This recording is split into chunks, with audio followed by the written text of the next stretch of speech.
Welcome everybody to our Behavior Change Special Series. SLAP, Silver Lining Action Plan, is our 13-month program. It's built based on behavior change science. And so we did want to take a moment to gather the top leading behavior change experts of 2018 to help us learn more about this fascinating field of study. So at Silver Lining, we truly do believe that in order for a small business to succeed and hit their growth goals, they have to form healthy success habits. There's just no doubt about it. There is a recipe for success, and so we've created this special series in order to help small businesses, as yourself, to get the results that you want. So today we are incredibly excited to welcome Dr. Lisa Bélanger, an award-winning CEO who shows leaders and teams how insights from behavioral science research can be applied in the workplace to optimize the performance, productivity, and innovation of leaders and teams. She helps to close the gap between intention and action, resulting in long-term change and competitive advantage. And so with a PhD in behavioral medicine, Dr. Bélanger is the CEO and founder of Conscious Works, a consulting firm that helps everyone from executives to entrepreneurs apply the findings from leading edge scientific analysis to maximize their mental and physical well-being at work and at home. So welcome, Lisa. How are you today? I'm great. How are you? Good. It's an absolute pleasure to have you here. Thank you for taking time out of your incredibly busy schedule to speak with us today. Thanks for having me. Great. So as we come into, this time of year, we're coming into the holidays, and then after the holidays close out, we have this time of year, New Year's, where certainly most individuals that I know, have they set goals for themselves, New Year's resolutions, and I myself fall into this 100%. I am 100% the cliche as well. We set personal goals. January 1st, we're to get this done. We set ourselves professional goals for ourselves. However, most of us, and I certainly fall into this as well, most of us really struggle to take action to get the results that, we're actually hoping to achieve. So in your opinion, can you share with us, what is actually in the way of people hitting their goals, hitting the goals that they set for themselves? The number one mistake people make, especially at New Year's, is setting multiple goals. An example of this, and a classic example, is I'm going to eat better and I'm going to work out and I'm going to do all the healthy things. And then 2 weeks later, they're wondering why they didn't succeed. So the key there is one thing at a time. And the great thing about the health behaviors, as I'm picking on them, they actually all impact each other. So you sleep better, you're more likely to make that decision and have the energy to be physically active. If you're physically active, you're going to crave healthier food and you're going to sleep better, and it's going to help manage your stress. So they all do impact each other, but choosing simply one of those to go after. The other thing that often is a mistake is setting a goal that the reward is way too far in the future. Like, I want to be healthier. Well, what does that mean? That's so abstract. That's so far in the future. When honestly, that future self cannot strong arm you into doing anything, but you can absolutely strong arm a donut into your mouth. So coming up with these immediate benefits of these behaviors that, yes, it will result in a healthier you, a healthier future you, longer life, whatever you want to say, but it has that immediate benefit. So an example would be working out, exercise, looking at the benefit of, better mood, better sleep, sanity, sweat for sanity, things that you see immediately after you do it and that are in line with your goals, like, for example, your business goals. So if you want more energy to do work after you put your kids down at night, well, looking at exercise as a way to get there, with that result being immediate. So what does that mean for setting a long-term goal then? Can you sort of break that out for us, the difference between setting a short-term goal and a long-term goal, and how then do we achieve the long-term goals that we have for ourselves? Right. And I mean, I'm picking on one that, you know, a healthier you, that's a lifelong goal. That's not a long-term goal. That's a today goal. That's a tomorrow goal. That's a 10-year from now goal. That's an 80-year from now goal. Like, it is something that there's no arrival, right? Mm-hmm. So as I pick on that one, it is a little bit more challenging, because those long-term goals, if you think of them more where there is a result, something like, let's say, training for a marathon. Um, the idea is those short-term goals all lead up to that long-term goal. As we've heard in many different sessions, this is how to do it. I'm picking on the short-term goals because they're the ones that matter today, and they're the ones that are going to make you make the decisions of, oh, I should watch that extra episode of Name the Show on Netflix, or I should go and go for a run, right? So attacking those small, seemingly small decisions that impact those larger goals and larger behaviors. That's what I'm saying. Many people forget that they might have this big goal, and that's amazing, but what are you doing today, and how are you making those small little decisions? Wonderful. So, and also, so can you just clarify, because I am so guilty of, not just for the New Year's resolution, multiple goal setting. You know, in my Yeah. head, I have a personal goal for health, for the like da da da da da, financial goal, my family Yeah. goal, my health goal, my business goal. Like I really do, I have set it out that way. You know, having that one goal being optimal, is it one overriding goal? Like, can you break that down a little bit more for us and help us understand maybe how many goals, how many of these short-term goals is optimal to make sure that we have success in them? So the idea is, and if you think of that, and we all do it, especially entrepreneurs, where we're setting goals in different areas of our life. If you can say, I'm going to focus on this one. Yes, I'm still going to work towards the other ones, but I'm going to put all sorts of energy and focus onto this one behavior until it becomes a habit, until it becomes integrated into your life. Because if you're trying to change too much at once, it simply won't happen. So if you can choose one that you think that might have the most benefit, or could be the lowest hanging fruit where you think you can integrate it into your life quite easily, choose that, focus on that until it becomes a habit, then start moving on to the next goal. Right. So it's really about prioritizing what's most important or most urgent to hit the result that you're wanting, and to focus on that particularly, but not forgetting about making the right actions towards making sure that the other goals happen. Correct. And well, and a great way to look at this is we talk about multitasking and unitasking. Yeah. So multitasking is simply impossible. You cannot think of more than one thing at a time, but we try. And unfortunately, that creates less productivity because we have that refractory period, the time that it takes to switch from topic to topic, right? Where if we just did one thing at a time, then led into the next thing, like once we accomplish that, we go to the next thing. That is productivity. And that's actually, you know, of all the productivity tips, that's the one, that's the big one. So kind of thinking of the same thing around behavior change. Can I develop this behavior? And to your point, yes, take action steps towards those other ones. Don't forget they exist, but putting that primary focus, getting that so that it is a habit, establishing that, then moving on to your next.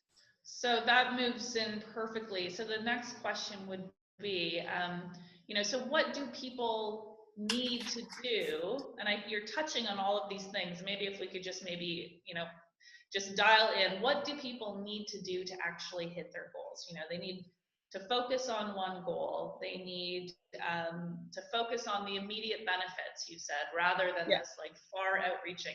Can you give us some more examples of things that people need to do to actually hit their short-term goals? Sure. So I'm going to simplify it. So you're absolutely right. I hit on those ones. I'm going to introduce a couple more elements to it. And with that batch, that's how we create long-term behavior change. So we joke around that behavior change is like murder one. You need motive and you need opportunity. I pick on the motive, and that's that short-term goal. So when we think of motive, yes, you'd like to be healthier, great, you want to get your blood pressure down, whatever it might be, but immediately, what is that?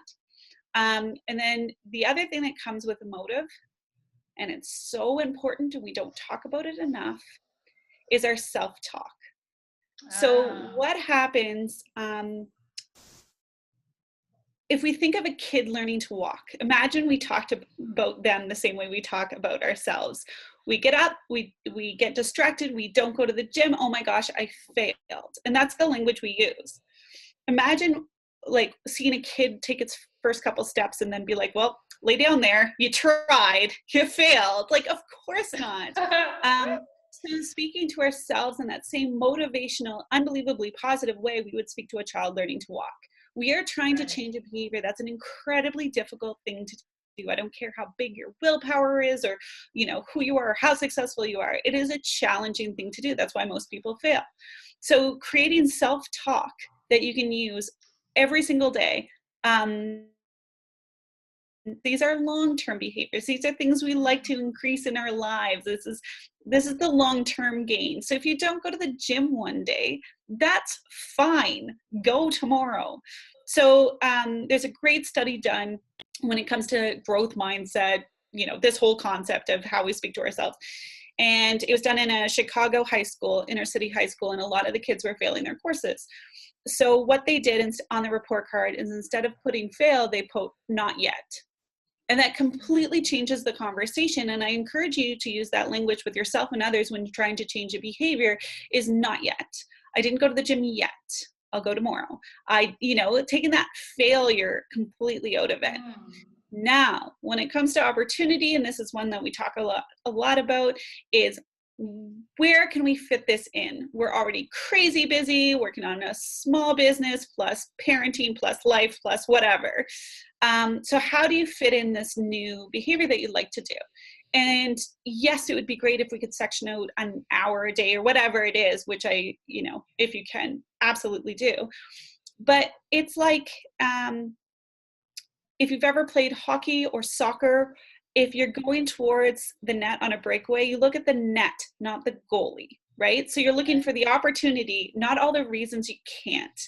Right. So this is something that, when we talk about opportunity, it's where can you fit it in? What makes sense for you, your schedule, the amount of time we waste waiting, or driving, or all these different opportunities to fit in behaviors, if we can. Wonderful. That makes so much sense. I think that self-talk piece is huge. And I love that you've highlighted that. And so really, and as the mom of a 3-year-old, and you shared that you have a 2-year-old, I would never talk to, either of my children that way. But you're right. I'm certainly guilty of being pretty harsh on myself and judgmental and critical. So it's really, and so I hear what you said. You're saying, the self-talk, being very encouraging and supportive, is incredibly important. The language of not yet. So taking the negatives out of our language is going to be very helpful for us to start change. Is it changing the mindset that we have to approach things, to encourage us to continue trying? Is that where the language becomes so important? Absolutely. And it's amazing what language can do. It's amazing, right, the impact that it has. So we sometimes, especially in a leadership role, we're conscious of the language we use to other people to motivate them or to encourage them or what have you. We're not always so conscious of what we say to ourselves.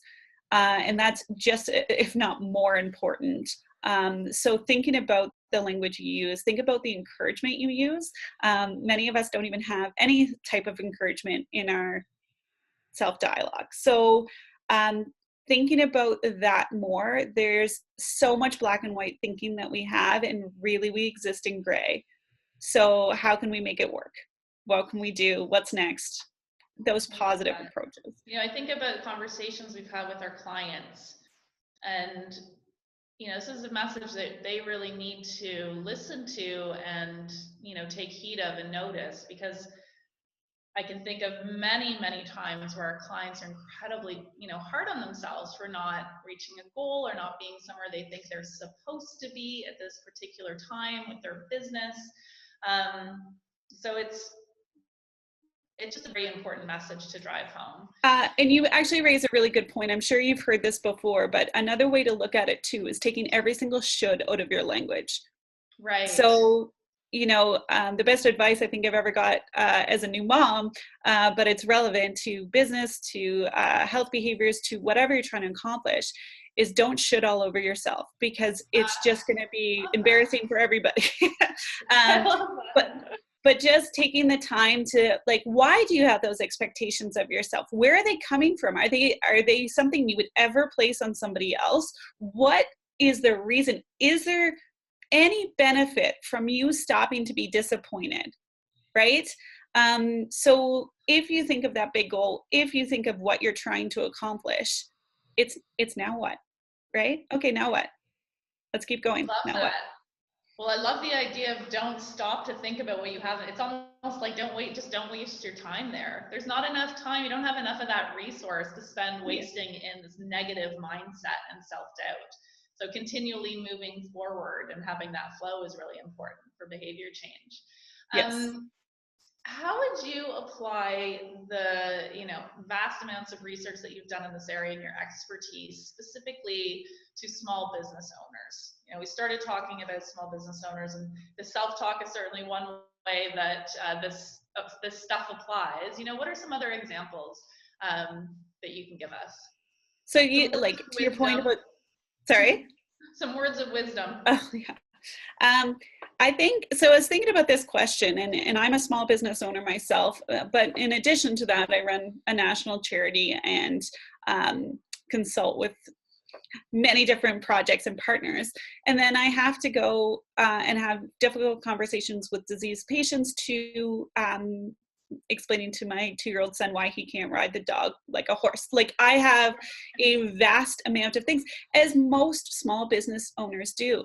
And I think the competitive advantage, I think the idea when it comes to anything, the success in their business, to their relationships, to behavior change, is this idea of mindset and mindfulness. So being able to be present, being able to articulate your goals and understand them, being able to figure out that self dialogue. And I don't just mean from a behavior change standpoint, but what are those limiting beliefs? What are the things that are getting in the way? But the thing about mindfulness, and arguably mindset as well, is they have to be practiced. This is not where we naturally go, and it's often not where our tired mind goes. But if you practice, whether that's meditation, whether it's mindfulness activities, it actually creates new neurological networks in your brain. It creates a habit, and it actually creates that being the go-to when you encounter stressful situations and or barriers and or whatever it might be.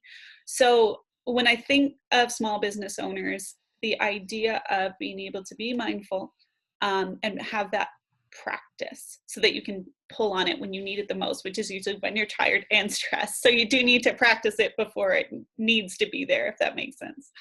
Totally. I mean, it sounds like, when you put it that way, it's something that needs to be practiced, or it's a practice in your life. I mean, is it fair to say successful people aren't born? It's not a magical thing. It's perhaps they've been practicing more success habits for longer than others, or there's something that they've been taught or learned earlier than others. But this stuff can all be learned now, today.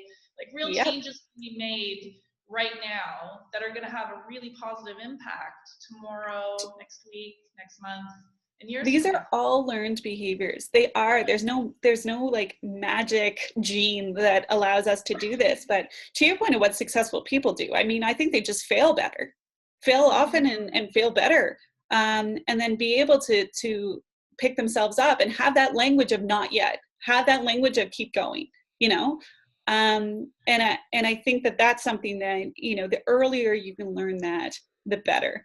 But it is absolutely a learned behavior. Right, that resilience. Absolutely. So what would you say? So, I mean, we're talking on the behaviors, that successful, people have. What would you say that, today, for example, small business owners could adopt? What behaviors in order to close that gap and become more successful, in their goals? This is going to sound odd, but go with me on it. The ability and the habit and the behavior of psychologically disconnecting from work. So because we talk about resilience, and one thing that isn't often talked about is the recovery period. So yes, getting up after you've been hit down, that idea, or getting that language of now what, and learning how to fail is all really important. as is the recovery time. And if for small business owners, it's a marathon. It is not something that comes around tomorrow. So they have to have the energy and the capacity to keep going. And in order to do that, you need to recover. Your brain needs to recover. So if we think of this like as if it was physical fitness and it was a marathon, you rest between runs, right? And so the idea is for your brain, if you are doing a marathon of work and working crazy hours and long or really taxing and stressful work, that you are recovering and sufficiently recovering. So that means different things to different people. Sleep, absolutely. But we tend to put that on the back burner. Actually, sleep is one of the first things to go. Socializing, social time, that is your sanity. Do it. It is the most linked behavior to long-term health, which surprised me. I'm an exercise physiologist, so to be told exercise is not everything was very shocking to me. But like these behaviors, these health behaviors, to me, that is what's going to give you the longevity to do the second, third, fourth effort to getting you where you need to go.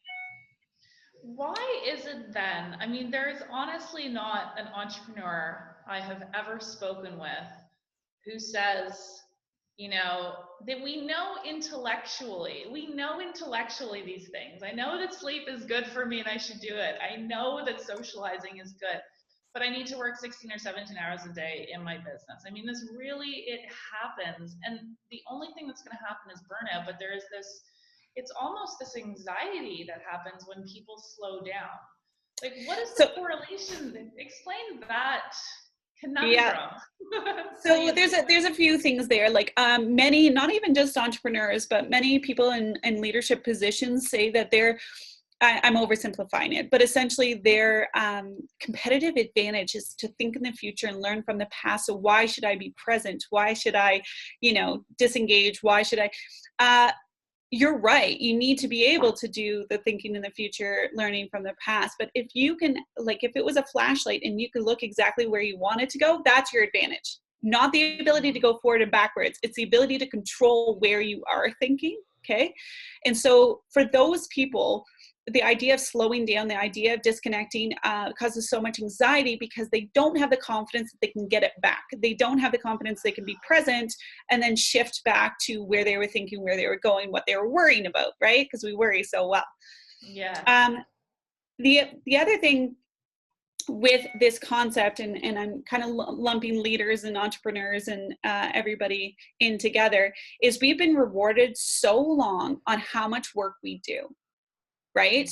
And honestly, many of us wear it as badges of honor. I'm so busy right now, as in all these meetings, and now I have this event, and we talk about it like that. Nobody's like, you know what, I read a book by myself in silence today. You know what I mean? And your boss doesn't come up to you and be like, good job taking your vacation, or good job making sure that you did some self-care last night, whatever that is for you. So we get rewarded and we do what we're rewarded for.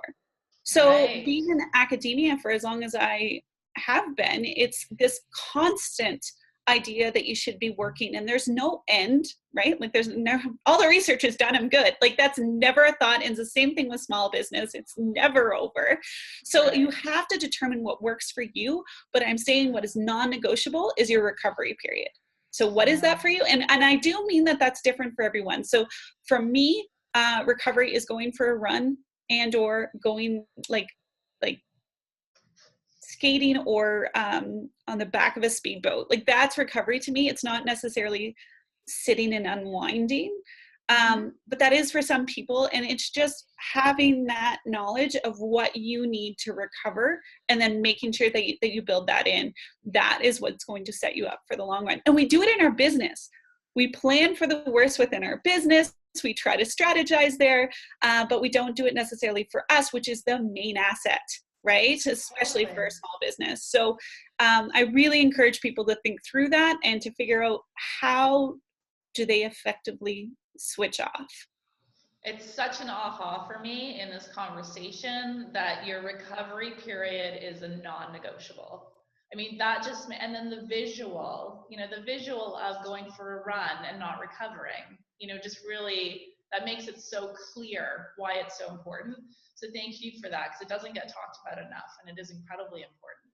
You know, Well, and this is where social networks and this idea of people actually rewarding and asking about your time off. I strongly encourage that for right. people in your life, is to give them a high five for doing the things that are taking care of themselves, because again, from society perspective, that's not what's rewarded, and we do what is rewarded, right? So Absolutely. Is there an amount of time that needs to happen? How do you know, how do you know that, well, I need 6 hours of self-care a day? You know, when is too much not, you know, when is too much too much?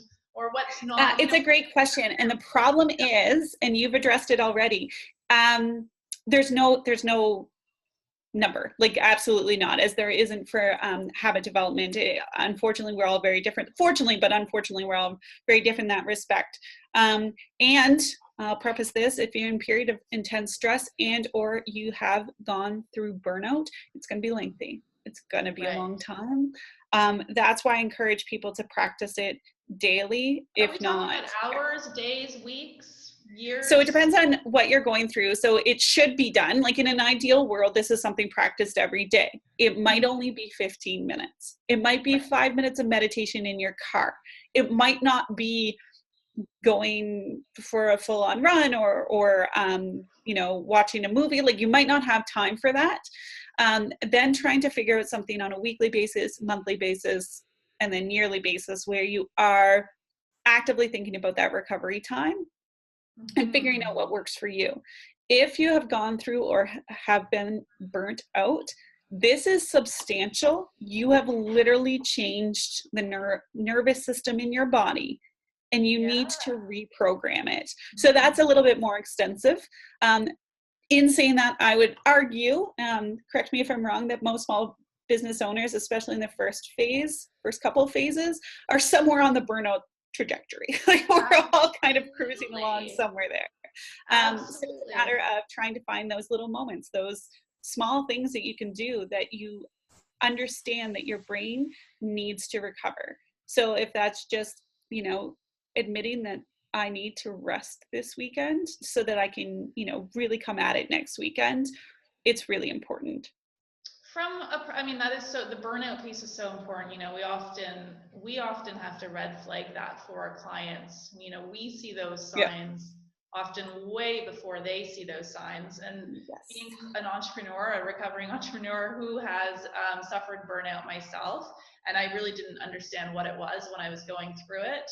But you saying that it actually like psychologically rewires you, I actually fully resonate with that sentence. I understand what that means. So burnout's not a little thing. How do you know from your experience, and I'm sure you've gone through this too, you're a new mom, you've started a business, you've got a great business going.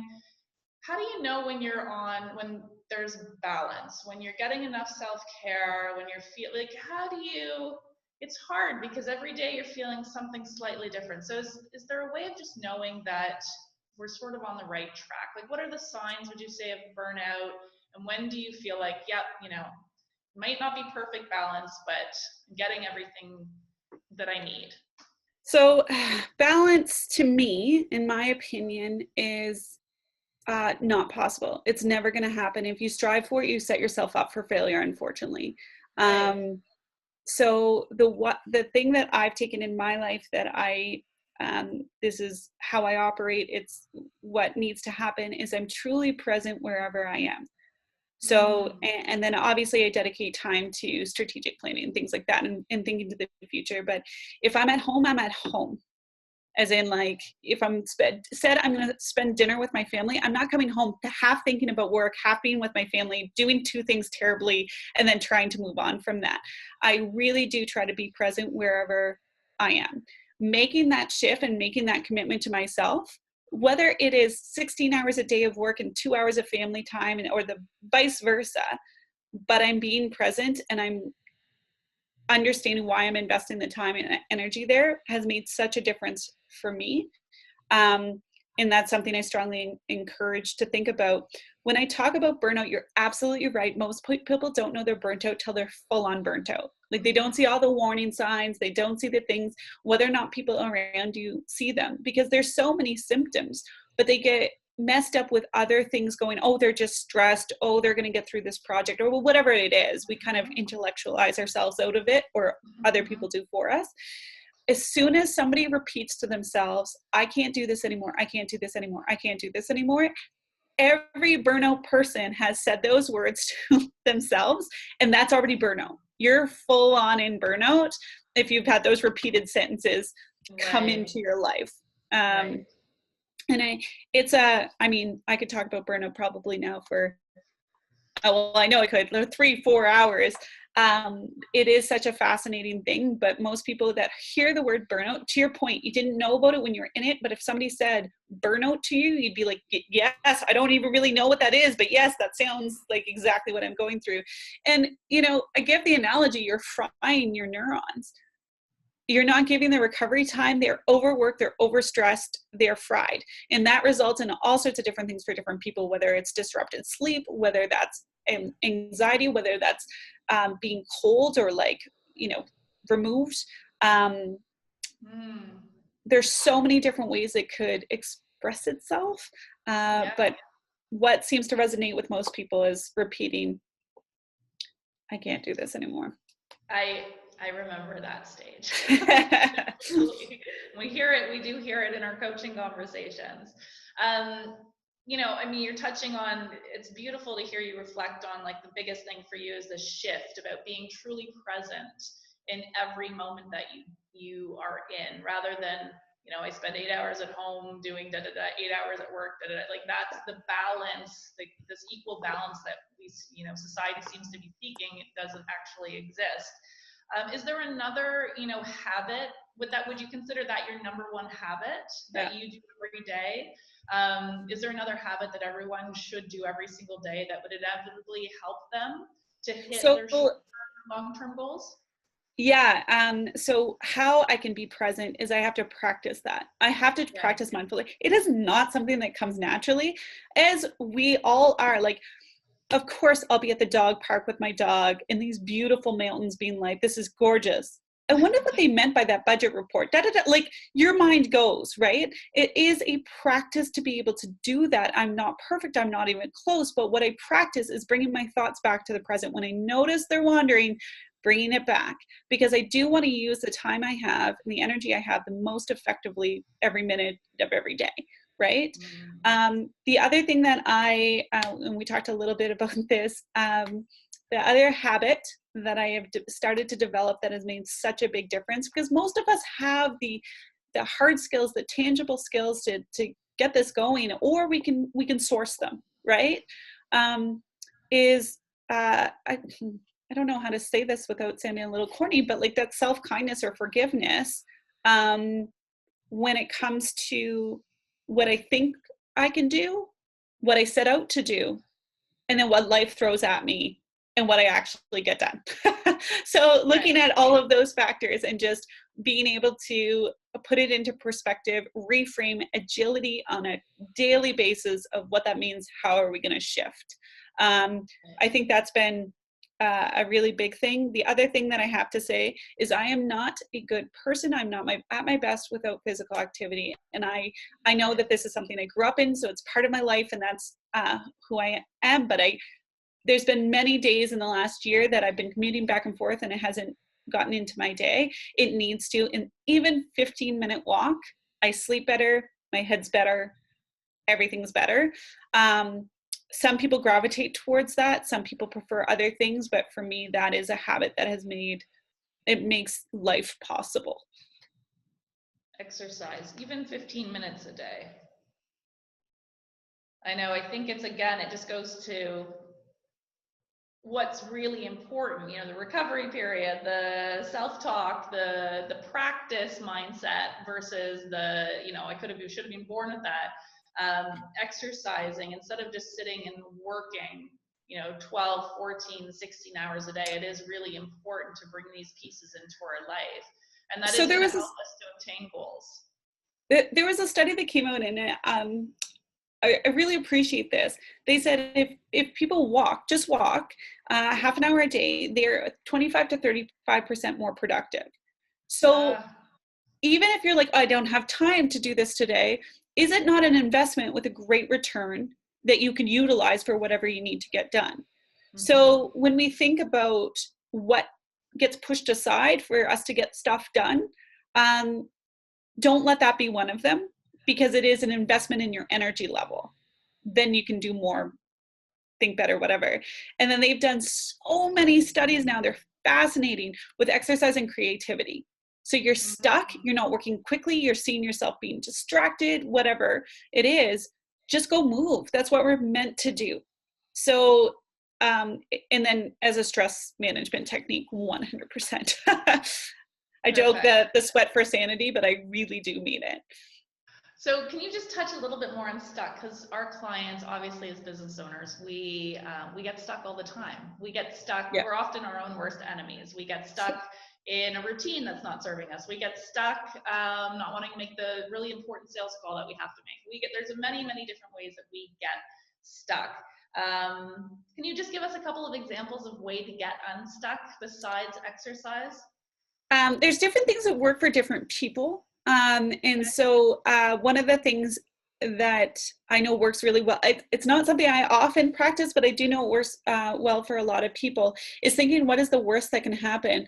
Going there and then realizing it's not that bad, and then bringing yourself back to whatever behavior it is. So like you're thinking of making the sales call, what is the worst thing that can happen? They say no. Okay, well, that's not that bad, I'll live.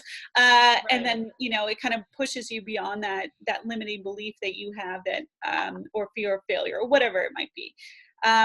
So that I know works really well with people.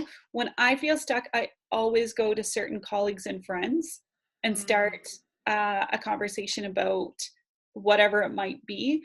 That always pushes me, excites me a little, like gets me going again. And I know not always, I'm somebody that likes some rules, like basically a playing field, and then letting me make the decisions within those goalposts, or there's a playing field.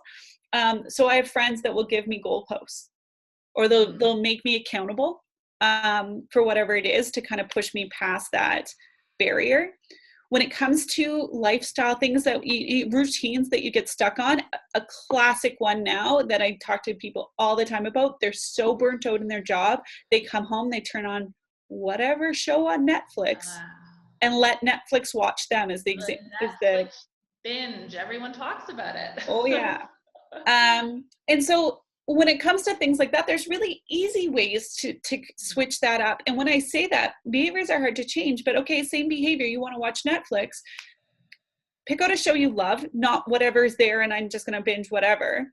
Something you love, get some popcorn, get somebody you love that you'll enjoy watching, and decide on how many episodes you're going to watch versus letting it watch you. So it's the same behavior, takes no more energy, but has a completely different result. Right? And then when we talk about, for example, alcohol, a lot of people turn to alcohol at the end of the day to, you know, unwind or kind of recap after a hard day. You can go and drink a bottle of wine by yourself, and there's that option. Is it effective for you, your health, your sleep, your product? No, it's not at all. None of that. Okay, but you want a glass of wine at the end of the day. Call a friend, get a glass of wine, actually talk about what's going on, and then you're getting the health benefits from it as well. You still have the same behavior, it's just going to be less because you're assumingly splitting the wine with someone. And actually getting that decompression is what you need. You need to talk about it, right? So that's the kind of ideas to get unstuck, is being like, how can I add elements to this? Same behavior, so I'm not, you know, completely reversing what I do. And then the idea is that over time that changes, right? Like it's no longer Netflix, you have the person you love and you're going to do a board game, or you're going to, you know, go for a walk or whatever it is. But just challenging yourselves a little bit beyond those routines, but not terribly beyond. So small changes. Small changes make the difference. I love that. Grab a glass of wine with a friend. This is my health advice to you. Go get a glass of wine with a friend. It comes at a good time. Lisa, you've shared a lot of really great information with us today. Can you leave us with, you know, is there the one thing or one thing, if you could emphasize more than others, you know, that listeners today could immediately apply to reaching a goal, personal or professional goal, that they should start doing right now? Is it possible can it be that simple? I don't think it's that simple. And saying that just doing one thing in the right direction is going to definitely help. Making I think one small change.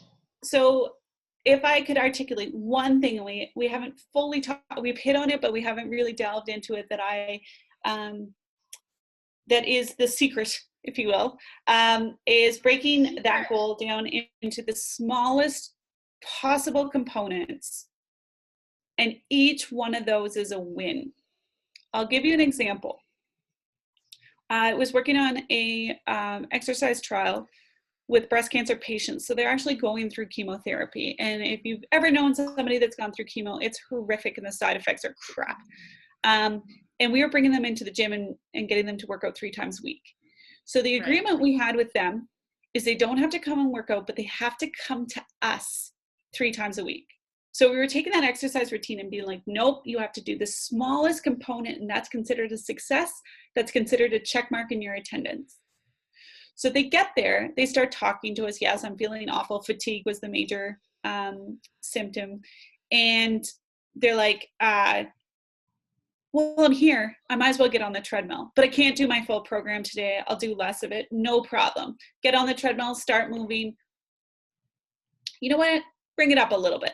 Anyway, long story short, we had a 97% adherence rate, which is incredible for any exercise program, let alone while somebody's on chemo. And the idea is, and I truly believe part of the magic, if you will, or that, the one thing is this idea that we ask for the most minimal. We said that's a success, and that is a great way to get you to the next step, which is going to get you to the next step, which is going to get you to the next step. So if your goal is run every morning when I wake up, that means that your smallest, it's divided into getting out of bed, getting my shoes on, getting my exercise clothes on, getting out the door, getting to the end of the driveway, getting for that first kilometer. And what happens is, okay, I only have to get out of bed. Check. Well, I'm out of bed. I might as well put my exercise clothes on. Well, I'm in my exercise clothes. I might as well get to that next step. And that's how our brains work. That's how we can manipulate them and get them going, is breaking it down into the smallest steps and saying each one of those is a win. Then, to my point, if you just wake up and you're like, nope, not feeling it this morning, go back to bed and it's a win, you're more likely to do it the next day. That not yet mentality, right? Like, I didn't fail, I got to step 1, and then I'm more likely to do it the next day. Does that make sense? Yeah, it does. That does feel like you just gave us like insight to a little secret. that minuscule step is just so important. I mean, we often say, in our coaching call, if it's for example, for a business owner, if it's around a sales call, just pick up the phone. Yeah. Pick up the phone and put the phone down. Yes. And so it's great to hear. It's great to hear you talk more about that minuscule little steps that you can take. How would that look? Would people actually write that out for themselves? Or yes. Absolutely. A great practice is to write out what those incredibly small, and like, it's annoying, like it's ridiculous when you write them out, right? Like they're like picking up the phone. Good job. Like, but it is incredibly effective, because what our brain wants is a reward. When we succeed at a task, we're like, yeah, I'm awesome. I'm more likely, I get this self-efficacy, I get this self-confidence, right? And I'm more likely to do the next step, right? Oh, that makes so much sense. Yeah. Lisa, thank you so much for being with us today. It was incredible to speak with you, and you really shared some great insight with us. So thank you so much. Thanks for having me. Yeah, it was an absolute pleasure. I know you have a busy schedule and you've taken time to share your expertise with us today. For everyone who's watching, if you would like to learn more about SLAP, which is our 13-month behavior change program, which is a 360-degree approach to helping build the right action plan for your business, please make sure that you do visit our website, www.smallbizsilverlining.com. Also, if you'd like to learn more about Lisa and the work that she does and how to get in touch with her, please visit her website at www.consciousworks.co. Until next time. Bye. Bye, thank you.